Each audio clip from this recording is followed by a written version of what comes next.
Hmm. Oke guys, eh seperti biasa setiap hari Sabtu kita akan ketemu dengan apa namanya pembelajaran yang unik, di mana pembelajaran singkat santai ini, tetapi mudah-mudahan cukup memberikan sebuah eh, inspirasi bagi teman-teman dalam menyelesaikan minggu, ya, yaitu minggu apa? Dalam menyelesaikan minggu yang penuh dengan eh, hal-hal misteri rezeki yang sudah menunggu, terutama di akhir tahun ini. Oke guys ya. Nah, sebelumnya aku mau tanya dulu gimana tidurnya semalam nih guys. Iya, coba komen dulu gimana tidurnya semalam. Oke, tidurnya semalam gimana? Komen dulu guys. Iya, yuk. Gimana tidurnya semalam? Apakah nyenyak? Oke. Iya, siapa lagi? Oke. Ya, aku bacain dulu ya. Mantap, mantap nyanyi, sering terbangun. Iya, oke ya. Jadi seperti yang sudah kita dengar bersama-sama dari minggu-minggu sebelumnya, kita belajar dari eh ya salah satu rekanan kita, leader kita, bicara soal ternyata diam itu bukan emas ya, malah diam itu menjadi cemas. Ya, artinya apa? Kalau kita tidak mengungkapkan, maka tidak akan ada orang yang paham dan tahu. Karena seharusnya memang mulut itu diberikan untuk menyampaikan, dalam arti kata mengungkapkan. Nah, berkomunikasi, berinteraksi. Sehingga kalau kita hari ini sebagai pelaku bisnis network marketing, kita justru malah tidak menggunakan itu sebagai kekuatan untuk menyampaikan sesuatu, maka orang tidak akan pernah tahu. Kemudian di minggu sebelumnya kita juga sudah belajar bagaimana berdiri di kaki sendiri, dalam arti ini adalah hidup kita, ini adalah perjalanan kita, dan tanggung jawab itu adalah tanggung jawab terletak pada diri kita. Yang artinya orang-orang hanyalah menjadi supporter, tetapi yang terutama adalah kita sendiri menjadi pelaku utamanya, ya guys ya. Nah, dan hari ini Koko akan sharing sedikit yaitu tentang bagaimana bahwa sebenarnya perjalanan kesuksesan kita, perjalanan kehidupan kita itu terutama dalam membangun bisnis marketing itu sama seperti di atas ranjang, oke? Tapi sebelumnya Koko izin menggunakan apa namanya baju yang masih baru dari ranjang ya, jadi baju tidur ya. Dan sepertinya penampakan Koko harusnya masih acak-acak ya, tapi saya nggak tahu karena kameranya kok bisa blur ya di belakang ya. Padahal Koko tidak milih blur, tapi sepertinya kameranya ya begitu deh. Oke guys, nah apa yang dimaksud dengan seperti diranjang ya? Apa yang dimaksud dengan seperti diranjang? Bahwa setelah Koko coba renungkan di awal tahun, ketika Koko mendengar ya, ataupun kita bersepakat untuk memberikan topik selama setahun ya dengan Weekend Inspiration. Koko waktu itu entah kenapa tiba-tiba menyampaikan aku sharing aja deh sesuatu yang mungkin agak berbeda dengan topik seperti diranjang sebagai bagian dari inspirasi ya. Nah, ternyata setelah topik itu Koko berikan dalam setahun perjalanan ini, Koko melihat bahwa ternyata iya ya, tidak beda jauh dan memang banyak inspirasi yang bisa kita dapatkan. Oke, tetapi pada pagi hari ini, karena sisi kita pagi hari ini, sepertinya bagi kalian yang mengharapkan sesuatu yang agak-agak berbeda, agak-agak lain, sepertinya agak nggak bisa masuk ya.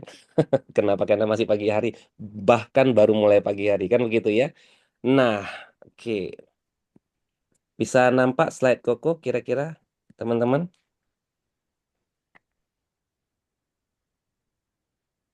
Bisa nampak?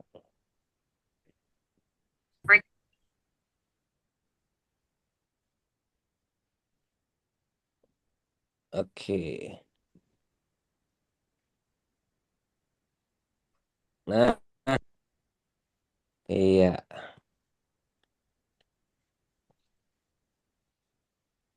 Oke, sudah kelihatan slide Koko, guys?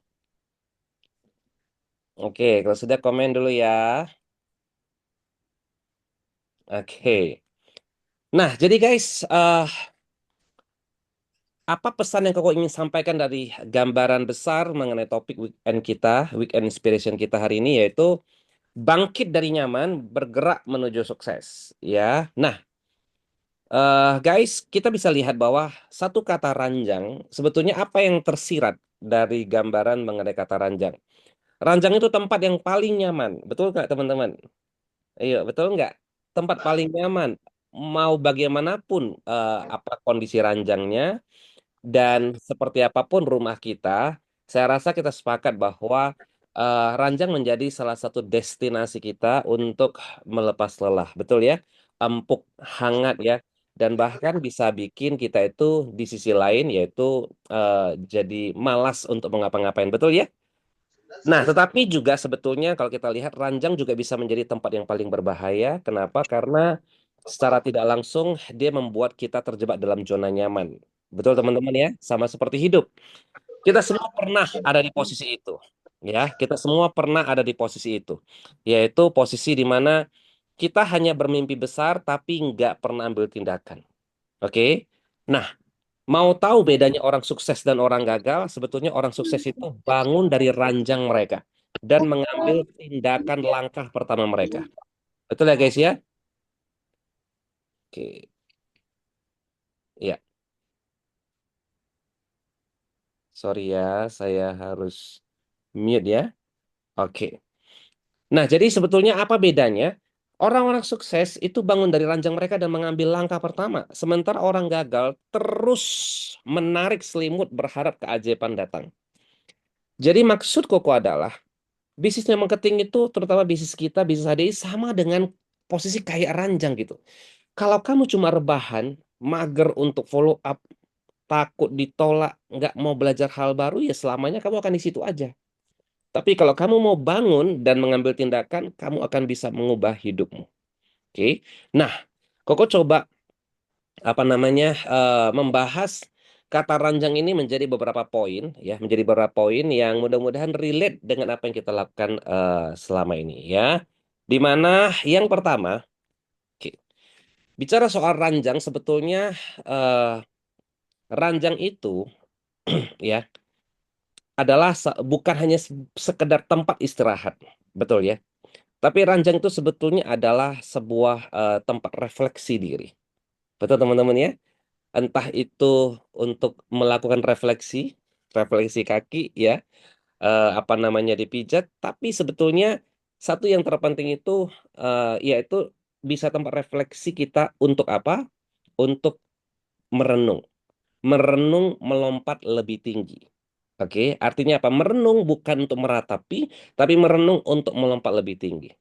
Ya, jadi refleksi itu apa namanya refleksi di ranjang itu kayak kamu itu ubah posisi tidur supaya lebih nyaman.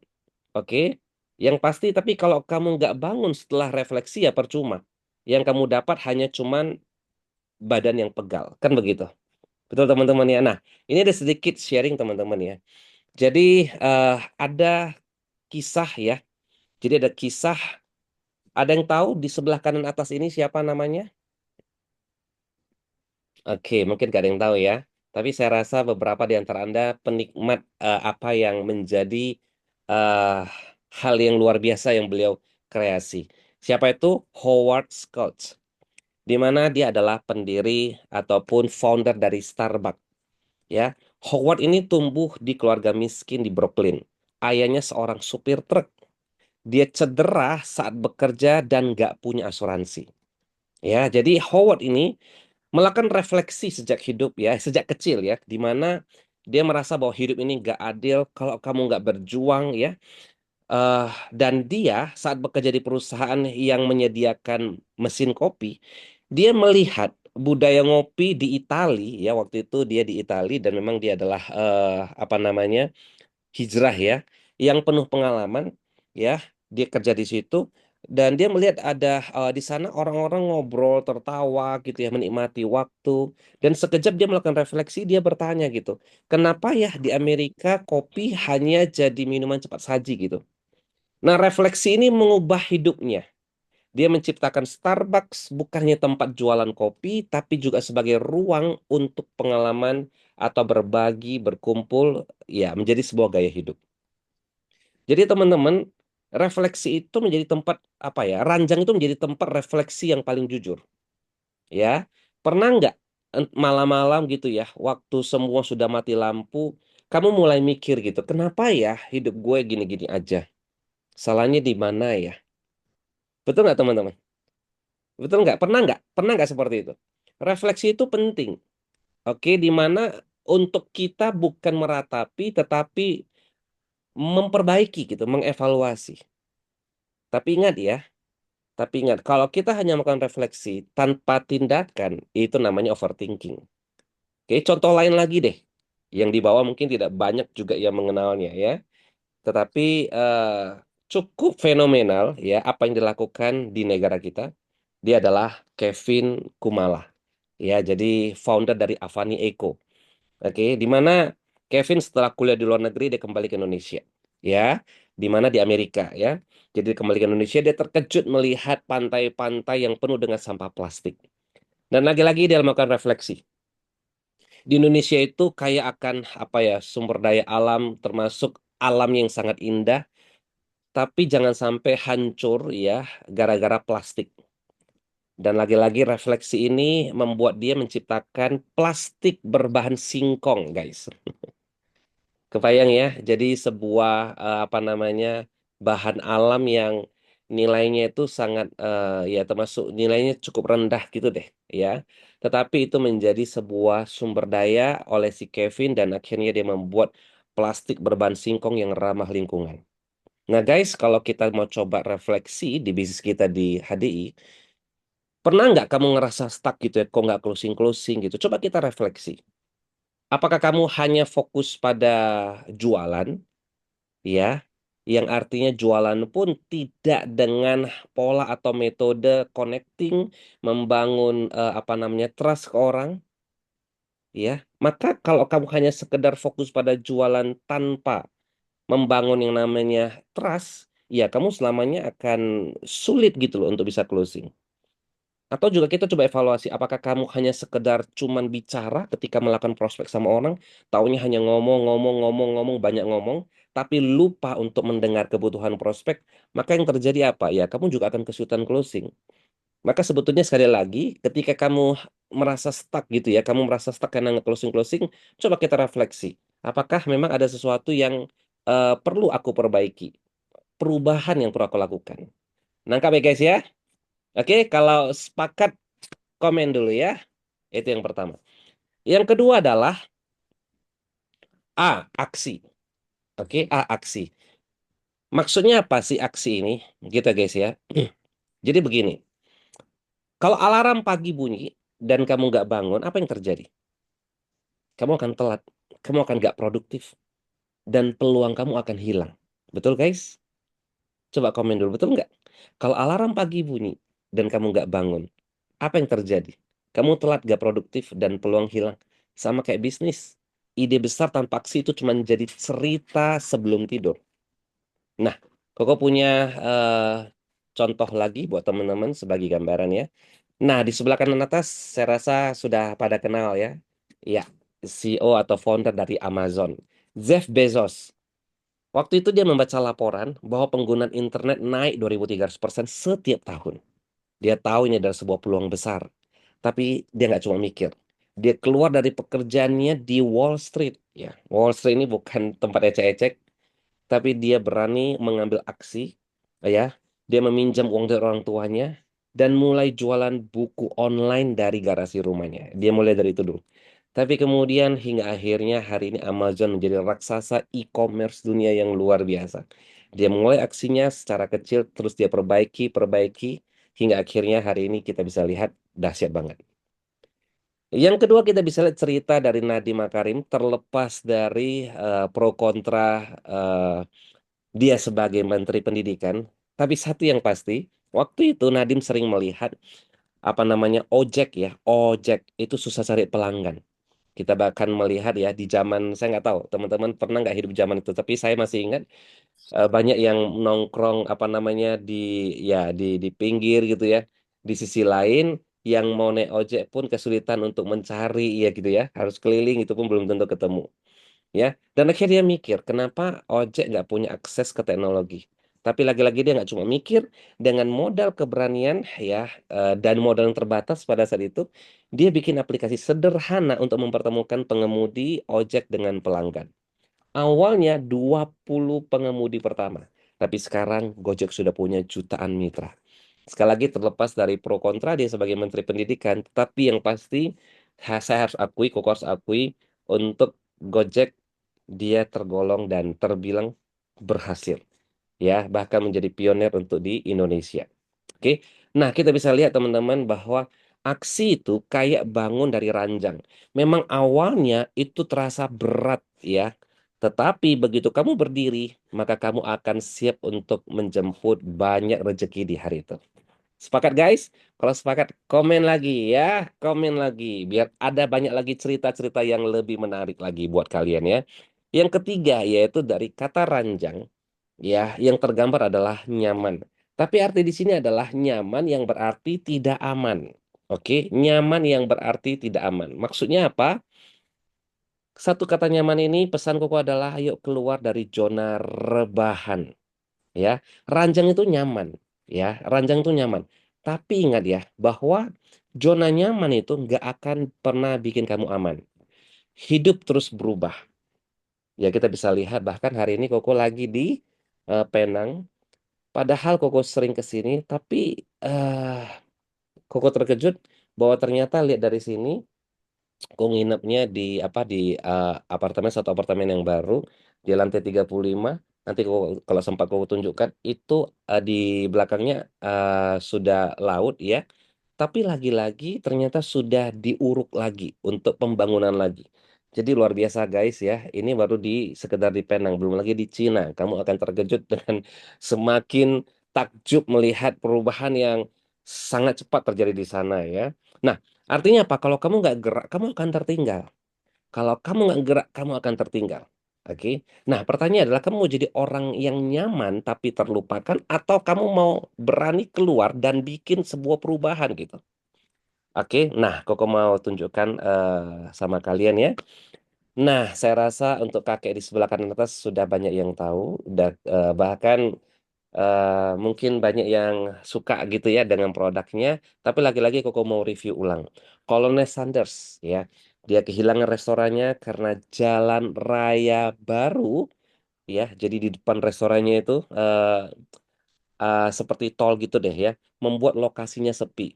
Sama kayak kalau teman-teman yang dari Medan, itu dari Medan ke Kota Pematang Siantar dulu kan lewatnya jalurnya itu jalur yang jalan raya yang banyak di situ jual apa namanya, jual dodol gitu ya. Bahkan dikenal pasar bengkel namanya, yang dodolnya banyak dan sering orang berhenti. Tapi seketika ketika dibuka jalur jalan baru, orang rata-rata sudah lewat jalan baru dan benar-benar sepi di sana. Oke. Nah, memang sih ketika keadaan itu kita bisa memilih untuk tutup ya, menyerah dan hidup pensiun seperti si kolonel. Tetapi yang terjadi Sanders justru keluar dari zona nyamannya di usia 65 tahun pada saat itu. Dia membawa resep ayam gorengnya ke lebih dari 1.000 restoran. Meski ditolak berkali-kali, akhirnya satu restoran percaya pada resepnya dan lahirnya KFC. Kebayang teman-teman ya. Jadi waktu itu sekali lagi dia itu membuka restoran kecil-kecilan gitu deh. Ya, tapi karena jalan raya itu akhirnya sepi dan dia memilih untuk tidak lagi menunggu bola, tetapi dia menjemput bola. Ya, dia mendatangi. Nah, dalam arti di sini kita bisa melihat bahwa dia mengambil dia keluar dari zona nyaman. Nah, itu pesan yang sangat penting. Ya, dia tidak lagi sekedar menunggu, tapi dia menjemput. Termasuk cerita Hairul Tanjung, guys. Ya, Hairul Tanjung lahir dari keluarga sederhana. Awalnya dia memilih jalan aman menjadi dokter. Tidak banyak yang tahu kan? Dia memilih jadi dokter waktu itu. Tapi kemudian Hairul sadar bahwa kalau saya tetap di zona nyaman ini, saya nggak akan pernah mengubah nasib keluarga saya. Bukan berarti jadi dokter itu zona nyaman, tetapi mari kita lihat, ya, mari kita lihat. Dia memilih resiko besar, masuk ke bisnis properti dan perbankan yang pada saat itu masih belum banyak orang yang apa namanya melihat itu sebagai sebuah peluang yang besar. Dengan kerja keras, dia akhirnya membangun City Corps ya yang menaungi banyak perusahaan besar di Indonesia. Saya rasa semua tahu deh Hairul Tanjung seperti apa dan masuk jadi salah satu orang terkaya juga di Indonesia. Nah, apa pesan penting yang bisa kita lihat di sini? Bahwa pesan pentingnya itu adalah eh, zona nyaman itu di bisnis itu ya di bisnis HD kita contohnya begini. Apakah kamu cuma jual ke teman dekat atau kamu mengandalkan cara lama? Ngerti ya? Maksudnya begini. Zona nyaman itu adalah apakah kamu hanya sekedar jual ke teman dekat ya atau kamu mencoba untuk belajar ya, belajar cara connecting untuk bisa menjangkau prospek yang lebih luas. Ya, kamu mulai melakukan branding, kamu mulai lebih apa namanya, lebih aktif connecting dengan orang-orang melalui media sosial, kan begitu ya? Ya, artinya apakah kamu hanya terjebak dengan cara lama yang nyaman, yang artinya dengan hanya pola presentasi yang satu arah, yang apa namanya, lebih cenderung ya promotif, atau kamu menggunakan cara baru yang lebih persuasif, cara pendekatan untuk membangun pertemanan. Lagi-lagi ini adalah pilihan, memang tidak enak ya. Selama ini kita yang sering bicara hingga akhirnya kita harus keluar dari zona nyaman untuk mulai sering mendengar, mengetahui apa kebutuhan orang.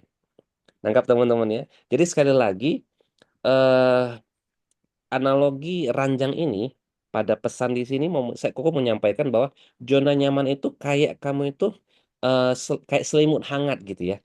Selimut ya, selimut apalagi selimutnya itu yang yang harganya agak lumayan ya. Wah itu enak banget, lembut banget ya. Yang artinya kalau kamu nggak keluar, kamu hanya menarik selimut gitu ya. Kamu nggak akan pernah tahu betapa indahnya di luar, hal-hal yang menakjubkan di luar. Sama seperti Koko ini, kamu bisa lihat. Nah, ini ya di belakang Koko. Kalau Koko hanya sekedar menarik selimut di ranjang, mungkin bisa mengintip ya, mungkin bisa mengintip dari jendela. Tetapi ya lagi-lagi kita hanya bisa melihat, Oh, tapi kita tidak bisa menikmati apa yang ada di luar itu gitu loh. Nangkap teman-teman ya? Oke. Gimana? Sip, mantap. Ayo, kalau mantap, komennya dulu. Kalau dapat poinnya komen dulu, komen dulu, komen dulu, komen dulu, komen dulu, guys. Ya. Nah, berikutnya adalah dari ranjang apa yang bisa kita coba lihat. Ternyata ada satu pesan yaitu jalan baru. Maksudnya apa sih jalan baru? Begini, ya. Kalau kamu tidur terlalu lama di satu posisi, pasti badan kamu sakit. Betul nggak, teman-teman? Siapa di sini yang tidurnya itu dari awal posisinya sama terus apa namanya sampai bangun juga posisinya begitu terus? Ya, ayo, ada nggak?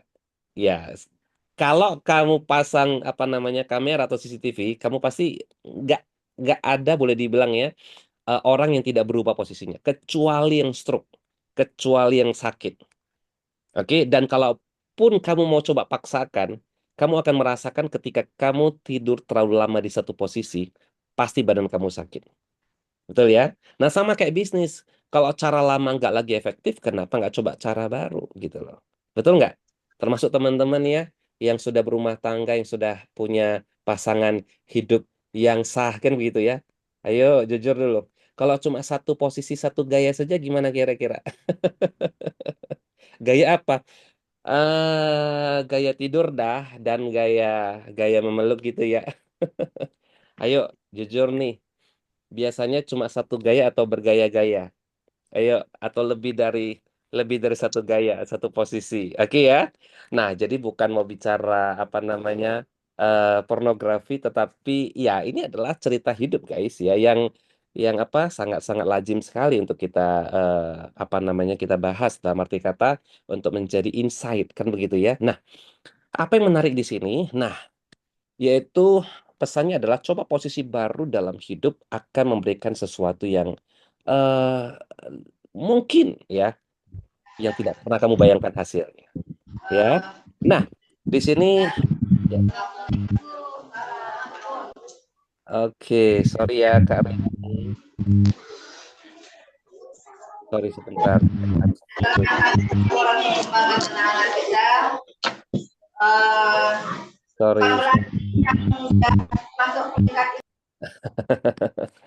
Sorry ya. Oke. Nah, di sebelah kanan atas kenal nggak siapa dia? Mungkin tidak banyak yang tahu ya. Nah, jadi tapi saya yakin beberapa punya ya, punya langganan, berlangganan dengan dia ya. bukan dengan orangnya, tapi dengan perusahaannya, yaitu apa? Netflix ya. Namanya adalah Reed ya. Jadi Reed Hastings ya. Jadi Netflix ini awalnya hanya perusahaan rental DVD kecil. Saat melihat perkembangan teknologi streaming, ya, si Reed ini mengambil resiko besar. Dia berhenti fokus pada DVD, di di apa namanya digudangkan semua, ya, rugi besar memang. Tapi kemudian dia beralih ke layanan streaming. Banyak investor awalnya menolak idenya karena dianggap terlalu berisiko. Tapi Reed percaya pada visinya masa depan adalah streaming. Makanya kalian kalau lihat dia adalah pionernya ya. Dan setelah itu bermunculan banyak apa program-program aplikasi TV berbayar ya. Nah, sekarang Netflix menjadi raksasa hiburan dunia luar biasa mengalahkan perusahaan besar seperti Blockbuster yang dulu meremehkan ide mereka ya. Nah, termasuk juga yang di bawah. Kenal nggak yang di bawah siapa? Ya, pasti salah, pasti banyak juga yang menjadi langganan dengan beliau ya. Yaitu apa? James Pranoto ya, James Prananto. Dia menciptakan konsep kopi grab and go, sesuatu yang belum pernah ada di Indonesia. Ketika banyak kedai kopi yang fokus pada pengalaman duduk dan bersantai, James justru memilih jalan baru, yaitu apa namanya, melayani pelanggan yang ingin kopi berkualitas tapi cepat dan praktis. Nah, jalan inilah yang membuat Kopi Kenangan ya menjadi salah satu jaringan kopi terbesar di Asia Tenggara. Betul nggak guys? Ya, berlangganan juga kan dengan Kopi Kenangan ya kan? Ya, sorry ya, saya mute ya. Oke, iya. Nah, jadi analoginya apa ya dengan ranjang ini itu sendiri terkait dengan posisi tadi itu? Begini, eh kalau strategi lama kamu nggak efektif, kenapa nggak coba cari jalan baru gitu ya? Maksudnya apa? Kalau mungkin dengan kita hanya mengandalkan mengandalkan tatap muka yang terbatas satu hari hanya mungkin satu atau dua orang, kenapa tidak kita coba belajar skill tambahan yang membangun ya, membangun personal branding, kemudian strategi untuk melakukan marketing melalui sosial media. Ini bisa menjadi tambahan strategi yang membuka jalan baru terhadap peluang besar. Oke, kita bisa lihat. Sama seperti contoh yang diberikan oleh Reed dan si James ini. Oke, jadi sekali lagi kadang memang kamu harus ubah posisi tidur biar badan kamu lebih enak. Betul lah guys ya? Kalau begini kayaknya kok nggak bisa tidur, coba pindah ke kanan. Nah, kalau masih belum, coba pindah ke kiri. Nampaknya kiri lebih nyaman, sehingga kita bisa istirahat dengan lebih lebih pulas kan begitu ya. Jadi ubah cara kamu, siapa tahu itu akan memberikan hasil yang jauh lebih baik. Oke guys, gimana guys? Ayo komen dulu, komen dulu, komen dulu. Dapat sesuatu dari sini? Halo, dapat sesuatu dari sini? Komen mana komentarnya karena masih ada sedikit poin lagi buat kalian nih guys. Hanya dari satu kata ranjang tapi memberikan sesuatu yang oke, saya baca dulu ya komentar ya karena dari tadi sudah ada 40 sekitar sekian komentar. Cuma saya nggak bisa baca kalau sudah buka slide ya. Oke, nyonya sering terbangun. Oke, ya sip, betul betul mantap merenung. Keren, gaya ya. Oke, sudah ya. Tadi bahas gaya sudah ya. Jangan dipancing-pancing lagi Koko ya. Karena baru pagi ini ya. Oke, dan yang kelima adalah yaitu bicara soal ranjang satu yang tergambarkan ambisi. Maksudnya apa? Nah, jadi begini guys. Mimpi besar itu kayak kasur empuk. Enak dibayangkan, tapi nggak akan pernah jadi apa-apa kalau kamu nggak bangun. Ambisi besar itu butuh langkah kecil yang nyata. Oke, kalau tidak, dia hanya akan menjadi cerita sebelum tidur. Koko mau tunjukkan lagi fakta kepada kalian, yaitu siapa di kanan atas ini? Habis ini orang kalau menjemput anak itu. Sorry ya, Kak Vera. Saya, oke. Nah, kenal nggak dengan ini kanan atas? Mungkin dengan wajahnya sekarang kalian nggak kenal ya. Tapi kalau wajah dulu pasti kenal. Siapa itu? Michael Jordan. Michael Jordan bukan cuma pemain basket berbakat, tapi juga seorang pekerja yang luar biasa. Ya, pekerja keras. Di awal karirnya, dia sering kalah saat pertandingan penting. Dia refleksi, dia sadar bahwa meskipun berbakat, dia perlu kerja lebih keras, latihan lebih sering dari pemain lain. Dan Jordan berhasil memecah ambisinya, ya, jadi dia pecah menjadi target-target kecil, yaitu dengan dia memperbaiki lemparan bebas setiap hari dia latihan. ya lebih lama dengan konsisten lagi. Jadi dengan itu dia lakukan langkah kecil itu ya. Oke. Dan ternyata itu membawa dia menjadi legenda basket terbaik sepanjang masa dengan 6 gelar juara NBA. Jadi dia punya ambisi besar tapi dia lakukan dengan latihan langkah kecil. Oke, di kanan bawah kenal siapa dia? Iya, mungkin tidak banyak kenal tapi kalau lihat mereknya juga pasti kenal. Rudy Salim, yaitu Prestige Motorcars. Jadi Rudy Salim ini mulai bisnisnya dari pinjaman 60 juta, 60 juta untuk menjual gadget. Oke, menjual gadget. Ambisinya sederhana yaitu membayar utang keluarga. Tapi dia nggak berhenti di situ.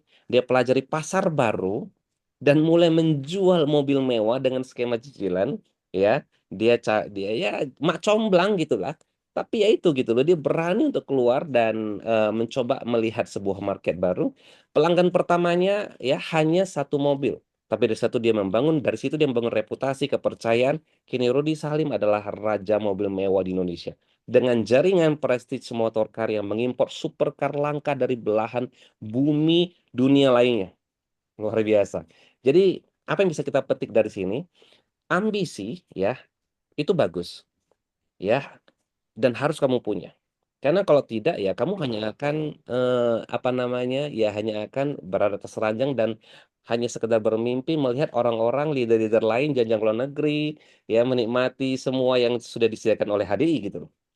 Kamu mau menjadi leader dengan penghasilan 6 digit, atau hanya sekedar seorang enterpriser dengan bonus 450 ribu, atau hanya apa namanya sebagai enterpriser dengan bonus 1 jutaan gitu. Saya nggak usah bilang enterpriser deh.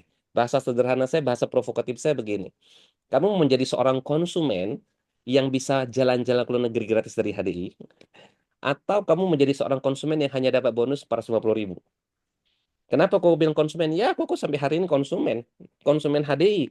Bahkan sangat rajin pun, rutin pun, nggak pernah putus.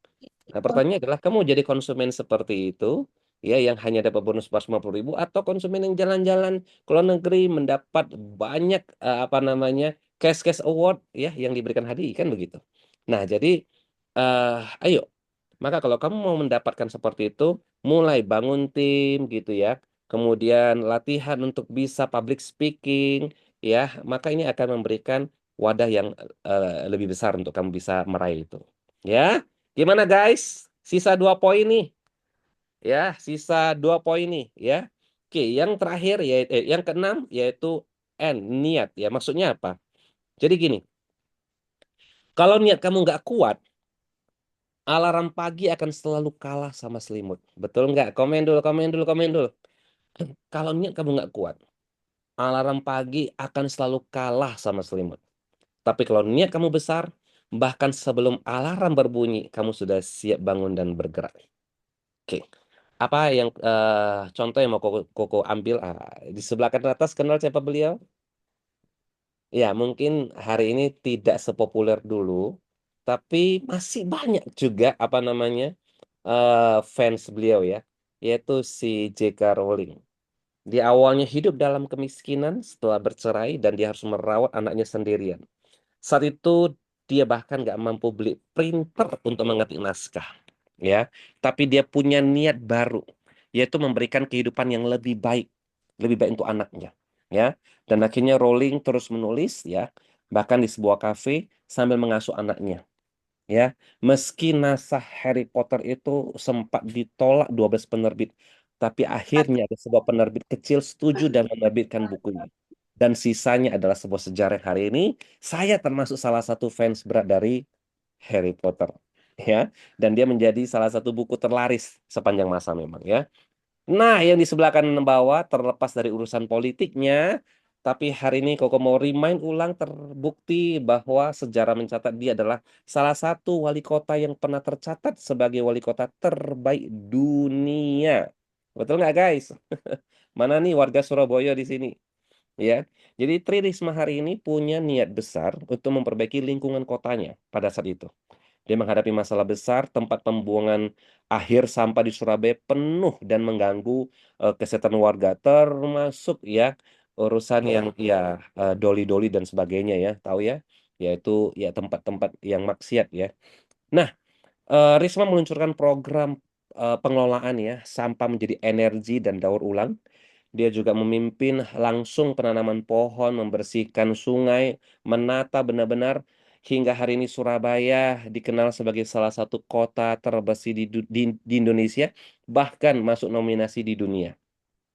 Jujur, terus terang ya beda banget ya kondisi waktu Koko dulu kuliah di Surabaya sebelum dia menjadi wali kota dengan setelah jadi wali kota, Koko waktu itu pernah ke Surabaya dalam sebuah event, memang luar biasa perubahannya. Dan saya rasa warga Surabaya juga sepakat. Dia pernah menjadi dia salah satu wali kota terbaik yang pernah ada di Surabaya. Nah, apa yang bisa kita lihat di sini terhadap industri bisnis HDI kita? Jadi begini. Kita perlu tahu ya, kamu perlu tahu kenapa kamu menjalankan bisnis ini. Apakah untuk melunasi hutang, membantu keluarga, untuk membangun kebebasan finansial, apapun itu kamu harus memiliki niat ataupun alasan yang besar. Karena itu akan menjadi bahan bakar yang bikin kamu nggak nyerah gitu loh meskipun menghadapi tantangan. Oke, sekali lagi ya, niat itu kayak alarm. Ya, kalau alasan kamu cukup besar, kamu nggak akan pernah snooze, ya. Bahkan sebelum alarm itu berbunyi, maksudnya apa ya, sampai tidur larut gitu ya. Maksudnya bangun larut gitu ya. Maka niat itu menjadi kayak alarm yang justru tidak akan menjadi beban bagi kamu. Aduh, kok udah hidup ya kan, mau dimatikan, tetapi itu menjadi menjadi sebuah sahabat, teman gitu, partner untuk membuat kamu itu tidak tidak terlambat. Kan begitu ya? Oke, gimana guys? Sip, sip. Komentarnya dulu, komentarnya dulu. Dan yang terakhir yaitu goals ya. Bicara soal ranjang ada satu poin yang menarik yaitu goals. Dalam arti kata apa? Goals yang menginspirasi, goals besar ya. Tujuan besar butuh sebuah langkah pasti ya. Nah, teman-teman, maksudnya apa sih? Goals itu kayak GPS gitu ya. GPS, ingat aja GPS. Tanpa GPS kamu cuma akan muter-muter tanpa arah. Tapi kalau kamu tahu tujuan, kamu akan bergerak terus meski jalannya berliku. Ini satu poin yang penting. Nah, Koko mau ceritakan kisah nyata kepada kalian. Kenal dengan ini kan atas Richard Branson, ya, yaitu dari Virgin Galactic, ya, Virgin Galactic termasuk pesawat juga. Richard Branson punya mimpi besar sejak kecil, ya. Jadi dia membawa manusia keluar angkasa. Dia nggak punya ilmu roket atau teknologi, nggak punya. Dia bukan orang apa namanya orang IT gitu ya, ataupun orang teknologi. Tapi dia punya visi, goals yang jelas. Dengan visinya itu akhirnya dia membangun Virgin Galactic, perusahaan penerbangan antariksa pertama untuk wisatawan. Banyak orang bilang dia gila, tapi Branson tahu bahwa setiap langkah kecil menuju impiannya membuat dia menjadi lebih dekat dengan bintang. Oke, jadi teman-teman lagi-lagi goals itu eh, butuh memang sebuah langkah pasti dan jangan takut dalam kita bermimpi ya. Nah, yang di bawah mungkin sebagian juga pelanggannya si Ferry Unardi ya, founder dari Traveloka ya. Ferry Unardi waktu itu merasa frustasi setiap kali harus mencari tiket pesawat dengan harga terjangkau saat kuliah di Amerika. Dia kesulitan ya karena ya tiket mahal ya. Nah, kemudian dia berpikir kenapa nggak ada platform yang simple dan cepat. Lagi-lagi dengan goals untuk mempermudah perjalanan orang dia membangun Traveloka. Mulai dari aplikasi sederhana, sekarang Traveloka menjadi platform perjalanan salah satu platform terbesar di Asia Tenggara. Keren nggak? Oke, kalau kita bicara dengan penerapan di HDI itu sendiri, goals kamu apa? Apakah sekedar posisi leader dengan penghasilan 6 digit atau kamu juga apa namanya pecahkan ya. Jadi ketika kamu sudah punya goals pecahkan, maka dalam satu hari atau satu minggu kamu target harus rekrut berapa orang. Kamu harus connecting dengan berapa prospek setiap minggu. Intinya apa? Pecahkan menjadi langkah-langkah pasti. Oke, ingat ya, tanpa goals kamu cuma akan pindah dari satu posisi rebahan ke posisi lain yang akhirnya kamu hanya akan hidup di atas ranjang dan tidak kemana-mana dan tidak akan merasakan hal-hal yang indah di luar sana. Oke guys, jadi kalau disingkat maka itulah prinsip ranjang, yaitu sekali lagi ranjang tempat yang nyaman tapi juga berbahaya. Kalau kamu terus rebahan, kamu nggak akan pernah kemana-mana. Sama seperti hidup dan bisnis HDI kita, zona nyaman nggak akan membawa kamu ke puncak. Apalagi ya nggak akan bawa kamu sampai ke Crown Council, tidak akan membawa kamu sampai ke Explore World ya, tidak akan bawa kamu sampai ke Swiss kan begitu ya. Jadi ingat gunakan prinsip ranjang. Koko ulangi. Yang pertama adalah refleksi, merenung untuk melompat lebih tinggi. Yang kedua, aksi, yaitu dengan memulai langkah nyata. Yang ketiga nyaman, ya dalam arti kata keluar dari zona nyaman, nyaman tidak aman. Yang keempat jalan baru, coba cara baru untuk hasil yang berbeda. Yang kelima ambisi terukur, mimpi besar tapi mulai dengan langkah kecil. Kemudian yang keenam yaitu niat yang kuat. Temukan alasan besar kamu. Kemudian yang terakhir yang ketujuh goals besar, yaitu buat peta untuk hidup kamu. So hari ini bangun dari ranjang kamu, jangan cuma bermimpi tapi bergerak untuk wujudkan mimpi tersebut. Oke guys, gimana? Oke, iya. Jadi eh ya 40 menit ya, eh, sedikit bergeser 10 menit dari yang menjadi jadwal biasanya. Gimana guys? Siap untuk turun dari ranjang dan mewujudkan menyelesaikan 2024 dengan senyuman nih? Ayo Kak Rini, sikit lagi ya Kak Rini ya. Oke, Ciheni, Egi, ya, Pak Gutu, Pusti, Sudiana, Ulfa. Ayo Ulfa. Kayaknya udah beres ya Ulfa ya? Belum ya? Sisa terakhir ini ya. Oke, Pot dan Bali ya. Oke, Kak Tri, ya, Kak Anita, ya, Kak Ririn, Vera, Adi, Hyvi. Oke, ada Boy. Wah, ini mantap ini. Udah lama ini nggak ketemu ya. Nah, seneng banget nih bisa ketemu Boy. Ayo turun dari ranjang, saatnya untuk kita mulai apa namanya menutup dan merancang 2025 dengan lebih fantastis lagi ya. Kak Mas Niari, ada Bro Adi Hyvi, Kak Vera ya. Oke, ada Eva Sylvia, Umu, Kristianto. Oke, Bang Anto. Dewi Kurniawati dan Nina Kristina, Risma, Roderni, Kak Roderni, dan Kak Mila, Cirana, Sherliani, dan oke ada Bu Winda juga. Wah, rame nih ya. Mona Lisa, Rita, Fatima, Linda, Ukay, dan Kak Vivin ya. Oke, kita foto bersama dulu dong. Sehingga ini akan menjadi sesuatu